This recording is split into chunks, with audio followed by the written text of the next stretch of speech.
Alors, chers frères et sœurs congolais, nous allons parler de la misère des professeurs vacataires à la Gécamine, dans le Grand Katanga.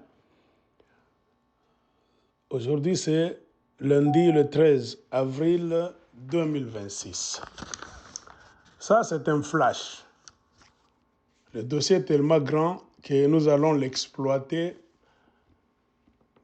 pendant beaucoup de jours, car nous avons plus ou moins 80 pages d'accusations des autorités du Congo, en commençant à Kinshasa par le ministre des Finances qui est accusé, ministre de Budget, ministre de Portefeuille. Et quand nous allons maintenant au Katanga, il y a le directeur général de la Gécamine. Aujourd'hui, vous avez M. Kabemba Baraka qui est accusé. Il y a le président du conseil d'administration, le PCA, c'est M. De Grazias Ngele Massoudi, dont son fils a pris en mariage une fille de Félix Tshisekedi, le président actuel du Congo.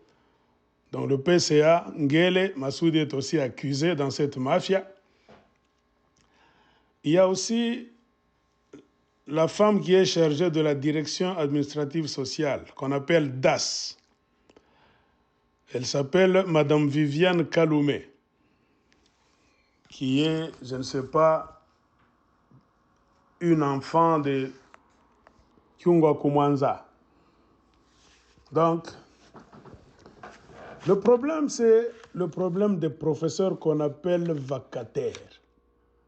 C'est-à-dire un professeur qu'on ne veut pas faire professeur, donc matriculé à la Gécamine. On laisse ce professeur dans un état d'incertitude, de remplaçant. C'est comme un stagiaire à durée indéterminée, en violation même de la loi de la République démocratique du Congo. Car ce système est en place, ça fait maintenant plus ou moins 25 ans. Et tout le monde le sait. Et ces professeurs-là ont dit, si nous voulons y aller rapidement, pour ceux qui peuvent recevoir de l'argent, leur salaire mensuel, c'est plus ou moins 1200 $ américains. Mais c'est les professeurs vacataires. Le rapport qu'on nous a donné, ils reçoivent 400 $ américains par mois au lieu de 1200. Donc en moyenne, on vole 600 $ américains par professeur, par mois. Alors, par an, on vole combien d'argent du professeur vacataire? On prend 600 $, on multiplie par 12, c'est-à-dire on vole 7200 $ américains de ce professeur vacataire.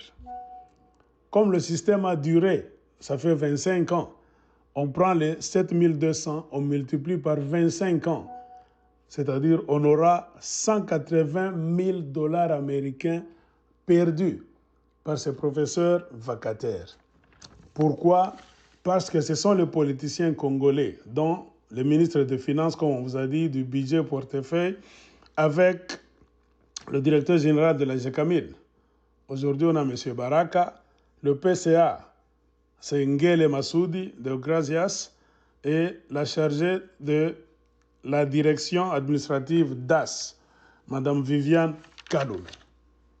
C'est ces gens qui, au lieu d'engager les professeurs directement par la société Gécamine, le système de mafia créé par les politiciens congolais qui l'impose au directeur même de la Gécamine, on veut créer donc des sous-traitances qui seraient en charge et qui ont toujours été en charge de ces professeurs.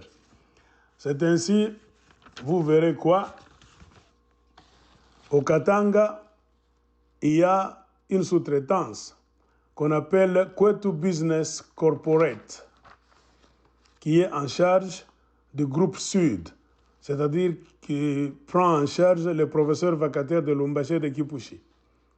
Il y a aussi une société qu'on appelle SECAM, qui prend en charge les professeurs vacataires de Likasi et de Kambove. Il y a aussi une sous-traitance qu'on appelle Maison Herbeck, qui prend en charge les professeurs du groupe Ouest, c'est-à-dire de Kolwezi et de Luena. Maintenant, le problème, c'est quoi? Toute cette gymnastique a été placée entre le professeur et la Gécamine. Le professeur vacataire, nous voulons dire, c'est pour qu'on puisse lui voler son argent.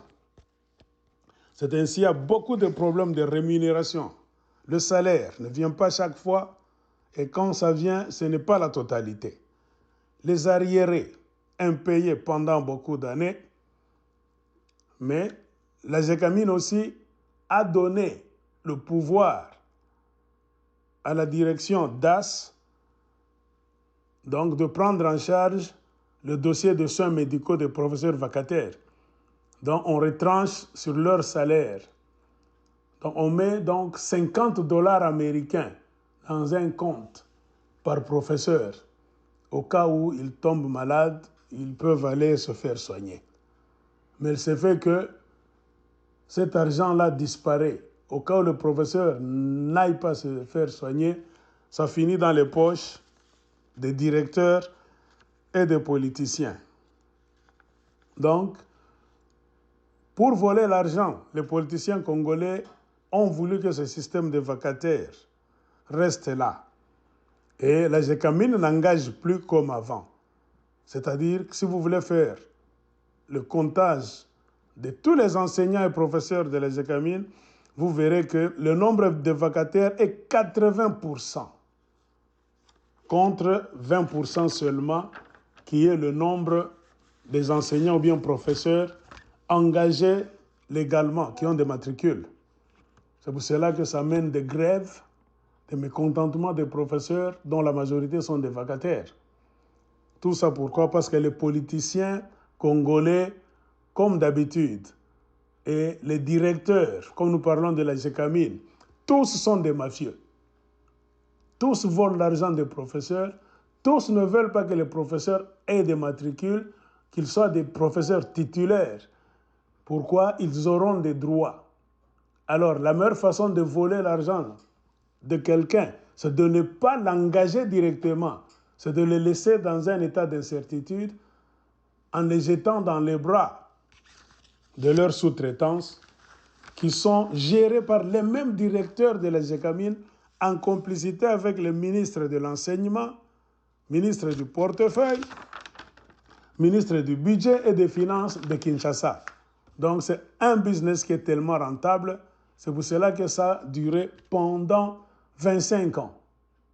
Et comme on vous a dit, pendant les 25 ans, on vole plus ou moins 180 000 $ américains sur la tête de chaque professeur vacataire. Ça, c'est l'avant-goût. Nous avons un document de plus de 80 pages que nous sommes en train de traiter.